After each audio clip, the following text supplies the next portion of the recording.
নমস্কার। আমি নিউ ইয়র্কের ব্রুকলিন থেকে ডক্টর পার্থ ব্যানার্জি কথা বলছি। আজকে আপনাদের সবাইকে আমার এই ফেসবুকে এবং তারপরে ইউটিউবে ডক্টর পার্থ ব্যানার্জি NYC এই চ্যানেলে আহ, স্বাগত জানাই। আর আজকে হচ্ছে 17ই এপ্রিল 2024, বুধবার। আমি আর কিছুদিনের মধ্যেই আবার দেশে আসছি। তার আগে এই আলোচনাগুলো করে যেতে চাই। আজকের আলোচনা হচ্ছে আরএসএস ব্যাপারটা কি। কারণ আমাকে অনেকেই জিজ্ঞেস করেন যে আপনি আরএসএস এ ছিলেন শুনেছি। আমরা আরএসএস সম্পর্কে অত ভালো জানি না। একটু একটু জানি, কিন্তু ঠিক ব্যাপারটা কি আমরা জানি না। আপনি একটু আমাদেরকে বলতে পারেন? আহ, বই পড়ার সময় আমাদের নেই খুব একটা। আজকাল আর বই টই কেউ পড়ে না, যদি পড়তো তাহলে, মানে অনেকেই পড়েন, সবাই পড়েন না বললে কথাটা ভুল বলা হবে, একেবারেই ভুল বলা হবে। বাঙালিরা এখনো খুবই বই পড়ে, এত বড় বই মেলা হয়, এত বড় বই পাড়া কলকাতায়, ঢাকায়, বিশাল বিশাল আন্তর্জাতিক বইমেলা হয়। বই প্রচুর লোক পড়ে, কিন্তু যাই হোক, রাজনৈতিক বই কতজন পড়ে আমি জানি না। তো এই যে বইটা, এই বইটাতে আমি লিখেছি আমার জীবনের কথা। দানবের পেটে 2 দশক, আরএসএস, বিজেপি ও হিংস্র হিন্দুত্বকে যেভাবে দেখেছি। পিবিএস বার করেছিল কলকাতায়, রমানাথ মজুমদার স্ট্রিট, ওখানে গেলেই পেয়ে যাবেন, অথবা দেজ ইত্যাদি। এছাড়া রকমারি.com, বাংলাদেশে বাতিঘর, তক্ষশিলা, বিদিতা, অনেক জায়গাতে পাওয়া যায়। হ্যাঁ, অভিযানতে পাওয়া যায় কলকাতায়, ধ্যানবিন্দু, বহু জায়গায় পাওয়া যায়। এটাতে আমি লিখেছি। আর এইটা আসলে ডক্টর সুমিতা দাস অনুবাদ করেছিলেন। আর বিখ্যাত আম, অধ্যাপিকা তানিকা সরকার, তিনি একটু ভূমিকা লিখে দিয়েছেন। আর সৌমিত্র দস্তিদার আমার এক ভাই, সে অনেক হেল্প করেছে এই বইটা প্রকাশ করার জন্য। তো এই অনুবাদটা হচ্ছে আসলে, এই যে আমার এই যে বইটা প্রথম বেরিয়েছিল 1998 সালে, তখন আমি সায়েন্সের পিএইচডি করার পর আমি অলবানিতে, নিউ ইয়র্কে রিসার্চের কাজ করতাম। তো সেই কাজের ফাঁকে ফাঁকে এই ইংরেজি বইটা লিখেছিলাম, In the Belly of the Beast, Hindu supremacist RSS and BJP of India and insider story. মানে ভেতর থেকে দেখা, ইনসাইডারের গল্প, মানে ইনসাইডার ছিলাম তো ভেতরে।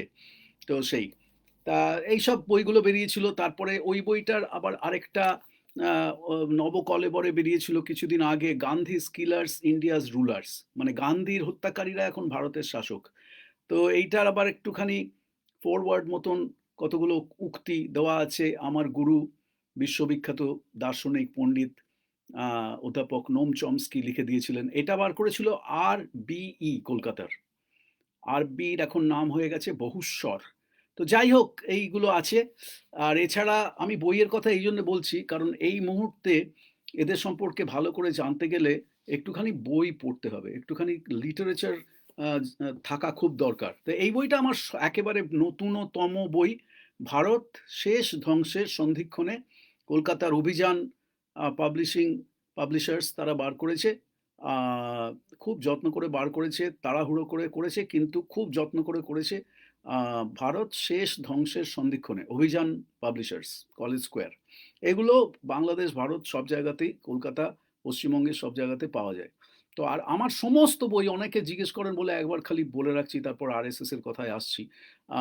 আমার সমস্ত বই অনলাইনে harit.books.com, এখানে গেলে পাওয়া যায়। HARIT books.com, এখানে গেলে ওরা ফ্রি ডেলিভারি করে দেয়, ওদের বললেই ওরা বই পাঠিয়ে দেবে। হ্যাঁ, আচ্ছা। আর বাংলাদেশে তো বললাম সব জায়গায়, রকমারি.com, তারপরে বাতিঘর, তক্ষশিলা, বিদিতা। আহ, আমার দাদা আছেন মেজবাউদ্দিন আহমেদ, অঙ্কুর প্রকাশনী, ঢাকায়, বাংলা বাজারে, তাকে বললেও পেয়ে যাবেন, বা খোঁজ পেয়ে যাবেন কোথায় পাওয়া যেতে পারে। যাই হোক, এগুলো গেল।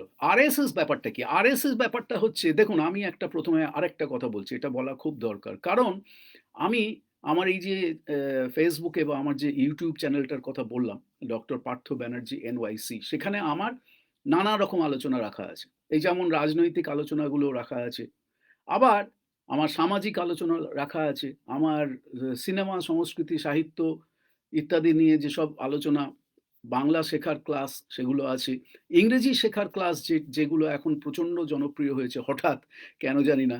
তো যাই হোক, আমার খুব আনন্দ হচ্ছে যে লক্ষ, লক্ষ মানুষ আমার ইংরেজি ফ্রিতে দেওয়া ইংরেজি ক্লাস বাঙালি ছেলেমেয়েদের জন্যে সেগুলো নিচ্ছেন। অনেক ভালো, ভালো কথা বলছেন, অনেক প্রশংসা করছেন, অনেক সমর্থন করছেন, আরও দিতে বলছেন। আর অনেকে তো গরিব ছাত্রছাত্রীরা যেমন নিচ্ছে ২ বাংলা থেকে, তেমন আবার অনেক বয়স্ক মানুষ এবং বয়স্ক মানে গৃহবধূ, হ্যাঁ? যারা আরকি আগে কখনো ইংরেজি শেখার সুযোগ পাননি, বলতে ভয় পান, বলতে লজ্জা করে, কিন্তু খুব ইচ্ছে শেখার, তারাও নিচ্ছেন। তারা বলছেন যে, "আপনি এটা দিয়ে যান, আমি এরকম, এরকম ক্লাস আমরা আগে কখনো নেওয়ার সুযোগ পাইনি।" হ্যাঁ? তো আজে-বাজে মন্তব্য, বাজে আক্রমণাত্মক মন্তব্য, ব্যক্তিগত আক্রমণ, অপমান, অসম্মান সেসব তো আছে। তুই-তোকারি করে কথা বলা, হ্যাঁ? আ "তুই কে এসব ক্লাস দেওয়ার? তুই তো ওদের চর। হ্যাঁ, কত টাকা পাচ্ছিস?" এসব আজে-বাজে খারাপ কথা আছে, কিন্তু সেগুলো আমি গায়ে মাখি না। কারণ রাস্তা দিয়ে একজন আহ আ মানে হেঁটে গেলে একজন কেউ যদি হেঁটে যায়, আ তার পোশাকটা যদি অন্যরকম হয়, তাহলে there are animals that bark. সুতরাং যাই হোক। কিন্তু আমার কথা হচ্ছে, আমি যখন একটা জায়গাতে যখন আমার চ্যানেলে যে ক্লাসরুম বলে যে প্লে লিস্টটা আছে বা ফোল্ডারটা আছে, তাতে আমার সমস্ত ক্লাসগুলো সেভ করা আছে। সমস্ত ইংরেজি ক্লাস, বাংলা ক্লাস সেভ করা আছে। সেখানে কিন্তু আমি প্রত্যক্ষ রাজনীতি নিয়ে সেই ক্লাসগুলোর মধ্যে কখনো আমি আলোচনা করি না। কখনো করি না দলীয় রাজনীতি নিয়ে। আবার আমি যখন যে প্লে লিস্টে আমার রাজনীতি, অর্থনীতি, সমাজনীতি, ধর্ম ইত্যাদি বিষয় আছে, সেইগুলো আলাদা। সেখানে আমি রাজনীতি নিয়ে আলোচনা করে যাব। আমার মত প্রকাশের স্বাধীনতা, যতদিন না ঈশ্বর কেড়ে নিচ্ছেন, ততদিন ঈশ্বর ছাড়া কেউ আমার বাক স্বাধীনতা কেড়ে নিতে পারবেন না। ততদিন আমি সেখানে আলোচনা করে যাব। কারণ আমি সেটাকে আমার জীবনের একটা পবিত্র কর্তব্য বলে মনে করি। আমি আরএসএস, বিজেপি, এদের ধর্মান্ধতা, এদের ঘৃণার রাজনীতি, হিংসার রাজনীতি আমি আমার নিজের জীবনের অভিজ্ঞতা দিয়ে আমি যা দেখেছি, আমি ওদেরকে এক্সপোজ করে দিয়ে যাব, ওদের মুখোশ খুলে দিয়ে যাব। এই হচ্ছে আমার জীবনের একটা পবিত্র কর্তব্য বলে মনে করি। আমি মনে করি যে আরএসএস, বিজেপির হিন্দুত্ব আসলে হিন্দু ধর্মই নয়। আমি মনে করি যে এরা হিন্দু ধর্মকে কেবলমাত্র কাজে লাগিয়ে এরা রাজনৈতিক ক্ষমতা এবং অর্থনৈতিক ক্ষমতা দখল করতে চেষ্টা করছে। আর মানুষের মগজ ধোলাই করে মানুষকে তাদের জীবনের দৈনন্দিন ব্যক্তিগত সমস্যা, বেকারির জ্বালা, অবসাদের গ্লানি, অর্থনৈতিক সংকট, স্বাস্থ্য সংকট, পরিবেশ সংকট, শিক্ষার অভাব, সমস্ত কিছুর থেকে নারী নির্যাতন, দলিতদের ওপর নির্যাতন, সমস্ত কিছুকে মানুষের দৃষ্টি সরিয়ে দেওয়ার জন্যে তারা এই ধর্মান্ধতাকে কাজে লাগাচ্ছে এবং একটা শত্রু শ্রেণী চিহ্নিত করেছে। ঠিক যেমন হিটলার ১৯৩০-এর দশকে জার্মানিতে ইহুদিদেরকে শত্রু শ্রেণী চিহ্নিত করে রাজনৈতিক ক্ষমতা দখল করেছিল। গণতন্ত্রকে কাজে লাগিয়ে গণতন্ত্রকে ধ্বংস করে ফ্যাসিবাদ কায়েম করেছিল। যেখানে কোনো রকম বিরোধিতার, কোনো রকম আ আ গণতন্ত্রের বাক স্বাধীনতার আর কোনো রকম জায়গা আর অবশিষ্ট ছিল না। এরা ঠিক সেরকম করছে। কারণ বিশ্বাস করুন, আরএসএস কিন্তু একেবারে ১ম থেকে ১৯২৫ সালে নাগপুরে যখন তাদের প্রতিষ্ঠা হয়, তখন থেকে তারা বলে এসেছে যে তারা হিটলারের আদলে, মুসোলিনির আদলে তাদের সংগঠন গড়ে তুলেছে। এবং তারা হিটলারকে বহুবার ভূয়সী প্রশংসা করেছে। এই হচ্ছে আরএসএস। এখন আমি এই সমস্ত জিনিস যখন আমি আরএসএস এ ১ম ঢুকি, আমার বাবা জিতেন্দ্রনাথ বন্দ্যোপাধ্যায় ছিলেন আরএসএস এর বিরাট একজন ব্যক্তি। তিনি সেই একেবারে মানে সর্বত্যাগী সন্ন্যাসীর মতন সব সংসার-টংসার ছেড়ে দিয়ে তিনি সেই কাশীতে বড় হয়েছিলেন, বেনারসে। ওখানে তিনি আরএসএস এ যুক্ত হয়েছিলেন। তারপরে তার অটল বিহারী বাজপেয়ী, এল.কে. আদবানি, নানাজি দেশমুখ সব বড়, বড় মানে আরএসএস এর যত সমস্ত বড়, বড় নেতা, তাদের সঙ্গে তার একেবারে প্রত্যক্ষ সংযোগ ছিল। আমি যখন ছোট ছিলাম তখন আমি তাদেরকে খুব কাছ থেকে অনেককে আমি দেখেছি। আমাদের উত্তর কলকাতার গরিব ঘরের ১.৫ তলা বাড়ির মেজেনাইন ফ্ল্যাট, যেখানে মানে হাত এরম তুললে সিলিং এ ঠেকে যায়। সেই ফ্ল্যাটে আমরা যখন বড় হচ্ছি, আমাদের বাড়িতে কত বড়, বড় আরএসএস নেতা এসে থেকে গেছেন। তারা কিন্তু অন্যরকম ছিলেন। আমি বলছি আরএসএস সম্পর্কে আমি সবসময় শুধু খারাপ কথা বলতে পারবো না। আরএসএস এর দর্শনটা খারাপ। সেটাকে আমি এই যে 'দানবের পেটে ২ দশক' বা 'in the Belly of the beast', এই বিস্ট বা দানব কিন্তু কোনো আরএসএস এর কোনো ব্যক্তি না বা বিজেপির কোনো ব্যক্তি না। এবিভিপির কোনো ব্যক্তি না। বিশ্ব হিন্দু পরিষদের কোনো ব্যক্তি না। এটা হচ্ছে এই দর্শনটা। এই দর্শনটাকে আমি মনস্টার বা দানব বলে মনে করি। কারণ এরা ভারতবর্ষের গণতন্ত্র, ভারতবর্ষের যে বহুত্ববাদ, ভারতবর্ষের যে সাংস্কৃতিক বৈচিত্র্য, ভাষার বৈচিত্র্য, জীবন দর্শনের যে বৈচিত্র্য, খাওয়া-দাওয়ার যে বৈচিত্র্য, জীবনচর্যার পুজো, পার্বণ, আচার-বিচার সমস্ত কিছুর যে রং, সেই রংটাকে এরা সম্পূর্ণভাবে ধ্বংস করে দিয়ে একটা দলীয়, এক ভাষা, এক দেশ, এক সংস্কৃতি, এক নেতা, এক ধর্মের একটা আগ্রাসী একটা সমাজ ব্যবস্থা এরা চাপিয়ে দিচ্ছে জোর করে। এইটাকে আমি দানবীয় দর্শন বলে মনে করি। এটা ফ্যাসিজম, স্বৈরতন্ত্র, ফ্যাসিবাদ, নিরঙ্কুশ স্বৈরতন্ত্র, যেখানে কোনো বিরোধিতার, কোনো বাকস্বাধীনতার, অন্য কোনো রকম মত প্রকাশের, জীবন দর্শনের, লাইফস্টাইলের কোনো রকম স্বাধীনতা আর থাকবে না। সেজন্য আজকে আমি বিশেষ করে এই জামাটা পড়েছি। কারণ এই জামাটা হচ্ছে, যদিও একটুখানি মনে হচ্ছে যেন একটু বেশি বাড়াবাড়ি, কিন্তু আসলে আমি ইচ্ছে করে আজকের এই আলোচনার জন্য এই জামাটা পড়েছি। কারণ এটাতে রঙের খেলা আছে। আরএসএস যেটাতে বিশ্বাস করে না। আমি যখন আরএসএস এর ১ম ৬ বছর বয়সে বাচ্চা ছেলে, আমি রাজনীতির তখন কি বুঝি? আমার বাবা সেখানে নিয়ে গিয়ে উত্তর কলকাতার গোয়াবাগান শাখায়, ওরা বলে সায়ম শাখা। সায়ম শাখা মানে ওরা সব সংস্কৃতে নানা রকম কথা বলে এবং যার সঙ্গে বাস্তব জীবনের কোনো সম্পর্ক নেই। যাই হোক, সে অর্ধেক লোক বোঝেই না কি যে ওরা বলছে। দক্ষ, আরম, হ্যাঁ? মানে আ সবকিছুই একটা অদ্ভুত, মানে একটা যেন অদ্ভুত ব্যাপার। কিম্ভূত কিমাকার একটা ব্যাপার। এটা আমার কাছে চিরকাল ভীষণ, কিন্তু আমি তখন বুঝতে পারতাম না। ছোট ছিলাম তো। এবারে আস্তে, আস্তে কি হয়, আপনি যদি একটা ফ্যামিলি হয়ে গেল তো। আরএসএস একটা ফ্যামিলি হয়ে গেল। আমি তাদের বাড়ি যাচ্ছি, তারা আমাদের বাড়িতে আসছে। আমার বাবা আরএসএস এর বিরাট নেতা। গান্ধীকে যখন নাথুরাম গডসে খুন করে, হ্যাঁ?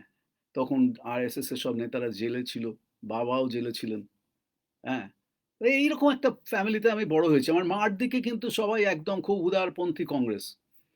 হ্যাঁ? আর আমার আমার এক ছোট মামা ছিল বুদ্ধদেব ভট্টাচার্য। তার নামও বুদ্ধদেব ভট্টাচার্য। সে ছিল আ ছাত্র, আ আপ আ মানে ইয়েতে কংগ্রেসের আ যুব শাখার এবং তারপরে শ্রমিক সংগঠনের উঠতি তারকা। তারপরে তাকে খুন করা হলো। তো যাই হোক, সেসব গল্প আমি আমার স্মৃতিকথা ঘটি কাহিনীতে আমি লিখেছি, পড়ে নেবেন। এসব অনেক কষ্টের মধ্যে দিয়ে আমরা গেছি। হ্যাঁ?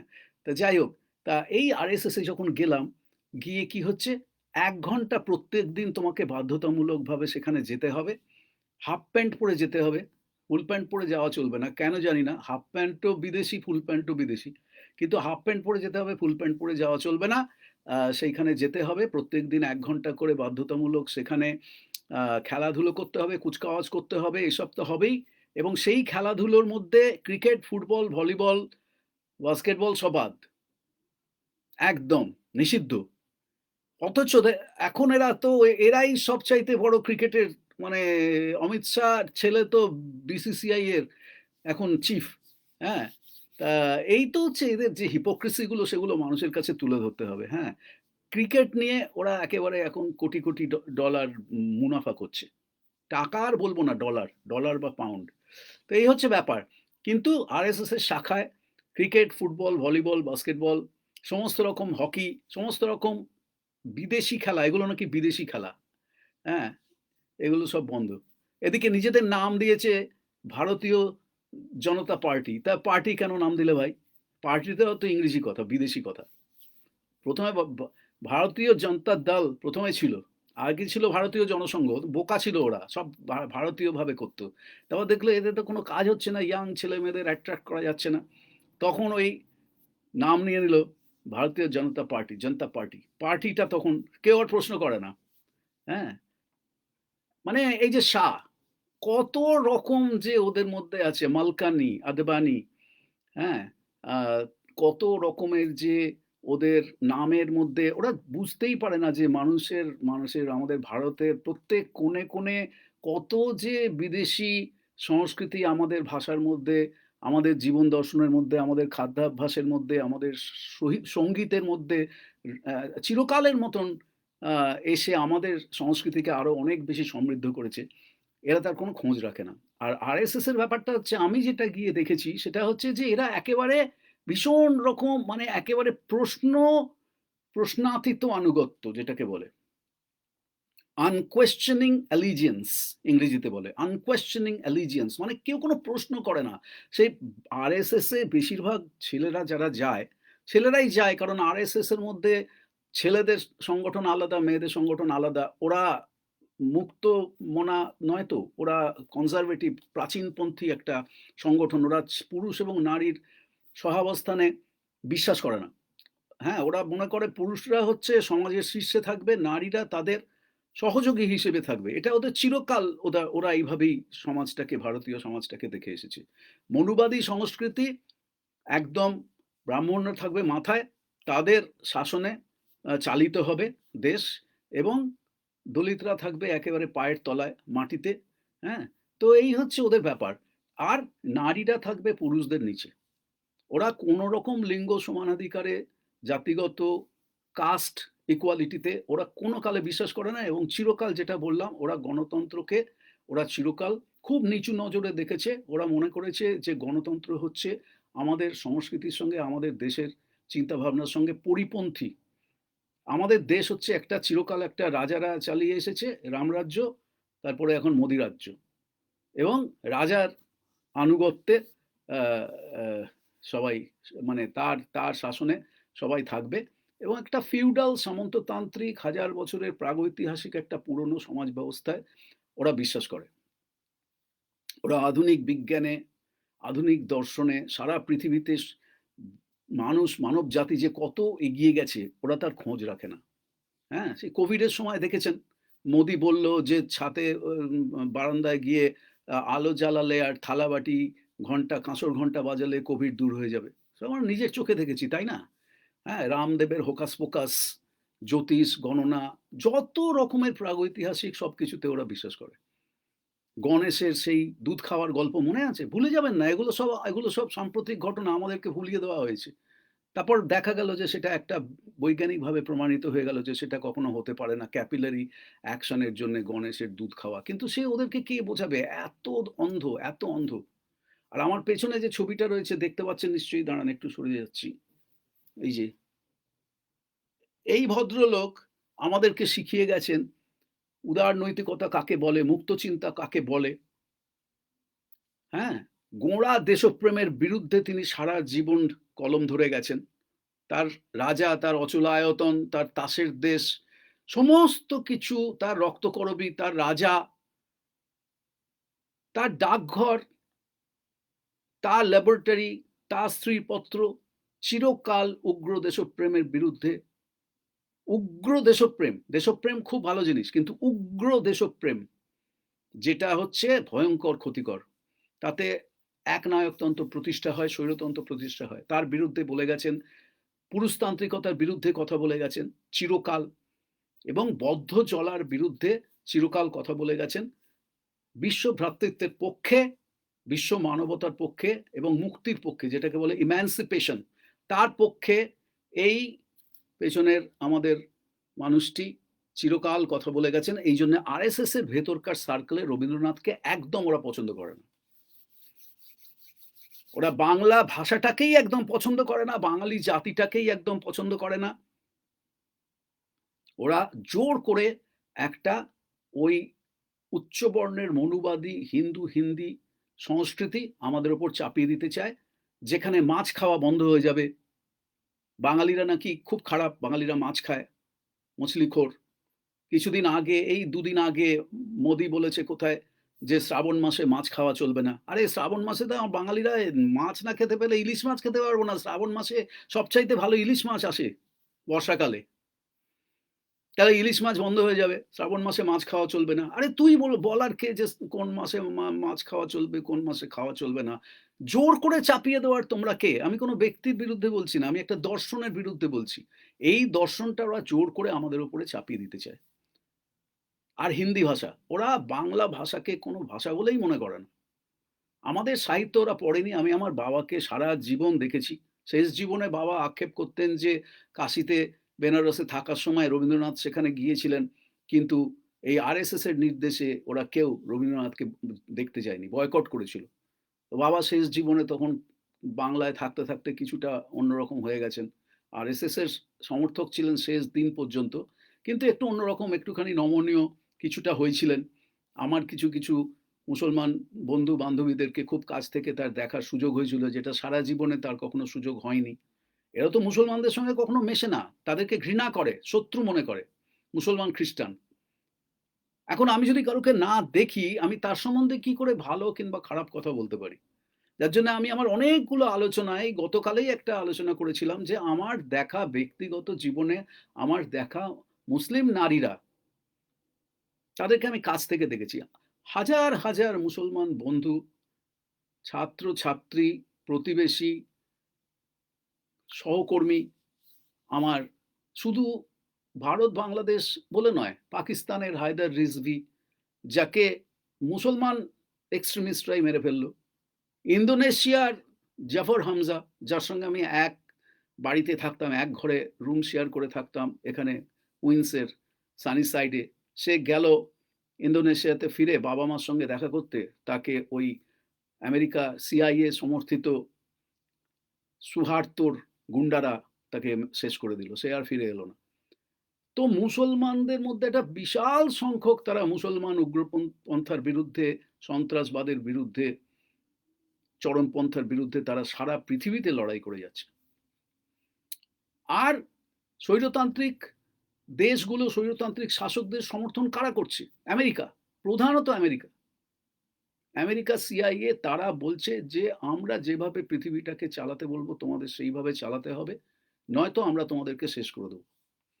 তোমরা আমাদের কথা মতো চলো, তোমরা আমাদের কর্পোরেশনগুলোকে অবাধে বাণিজ্য করার সুযোগ দাও, তোমরা ঠিক থাকবে, বেঁচে পড়তে থাকবে। আমাদের বিরুদ্ধে গেলে তোমাদেরকে আমরা শেষ করে দেবো। এই নিয়েও আমি একটা বই লিখেছি। আমেরিকা স্বপ্নপুরী না হত্যাপুরী, ভিরাসাত বার করেছিল 2023-এর কলকাতা বইমেলায়। চাইলে পড়তে পারেন, না চাইলে পড়বেন না, কি আর করব।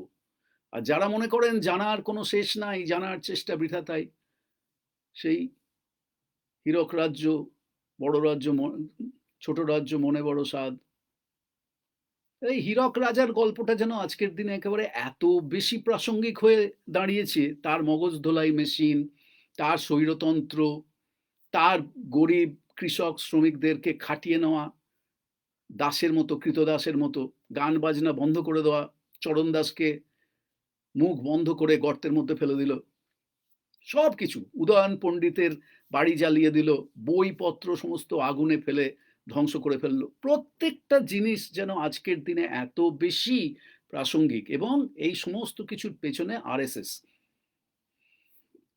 আরএসএস এর নির্দেশে বিজেপি চলছে, আরএসএস এর নির্দেশে এবিভিপি চলছে, অখিল ভারতীয় বিদ্যার্থী পরিষদ, আরএসএস এর ছাত্র ফ্রন্ট। আমি তার পশ্চিমবঙ্গ রাজ্যের যুগ্ম সম্পাদক ছিলাম যখন আমি বেরিয়ে চলে আসি আরএসএস থেকে, চিরকালের মতো। সেও আজ থেকে 40 বছর আগের কথা। তারপরে একটানা আমি তাদের এক্সপোজ করে দেওয়ার কাজ করে যাচ্ছি। তাদের মধ্যে যে ভালো মানুষদের আমি সাহচর্য পেয়েছি, তাদের প্রতি আমার যে ভালো ভালো বন্ধু আমার হয়েছে, সবাই তো খারাপ নয়। আজকে যদি ট্রাম্পকে আমেরিকাতে যদি হোয়াইট সুপ্রিমেসিস্টরা সমর্থন করে, তাকে বড় বড় কর্পোরেশন টাকা দিয়ে তাকে যদি আবার প্রেসিডেন্ট করে ফিরিয়ে আনে, তার মানে এই নয় যে ট্রাম্পকে যারা যারা ভোট দিয়েছে কোটি কোটি লাখ লোক, তারা সবাই খারাপ। তারা জাস্ট তফাৎটা বুঝতে পারে না, বা তাদের সেই রাজনৈতিক শিক্ষা বা বিশ্লেষণটা নেই। কিন্তু তারা তো সবাই খারাপ নয়। সেরকম আরএসএস এর মধ্যে অসংখ্য মানুষ আছেন, যার জন্য অনেক বামপন্থী এসব কথা বলাতে আমাকে পছন্দ করেন না। কিন্তু আমি জোর গলায় বলছি, আরএসএস এর কাছ থেকে আমি অনেক ভালো জিনিসও শিখেছি।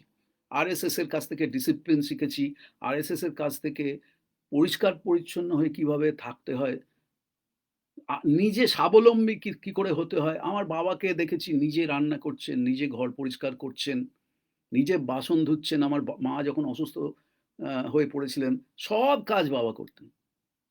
এমনকি আমার বাবাকে আমি দেখেছি বাথরুমও পরিষ্কার করছে।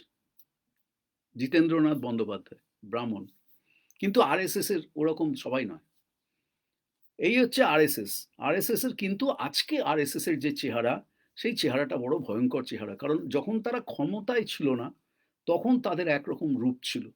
আর যেদিন থেকে তারা দাঙ্গার মাধ্যমে, ঘৃণার মাধ্যমে, বাবরি মসজিদ ধ্বংসের মাধ্যমে, গুজরাটের জেনোসাইড গণহত্যার মাধ্যমে যেদিন থেকে তারা ক্ষমতায় এলো, সেদিন থেকে তাদের চেহারা একদম বদলে গেছে। আজকে আরএসএস এবং তার দ্বারা পরিচালিত বিজেপি একটা ভয়ঙ্কর হিংস্র জঙ্গি একটা শক্তি, এবং তারা এখন যে কোনো মূল্যে 2024-এর নির্বাচনে তারা ক্ষমতায় আসতে চায়, এবং যদি তারা ক্ষমতায় আসে তাহলে তারা ভারতের গণতন্ত্র, ভারতের সংবিধান, ভারতের জাতীয় সঙ্গীত সমস্ত কিছুকে চিরকালের মতন তারা শেষ করে দিতে পারে।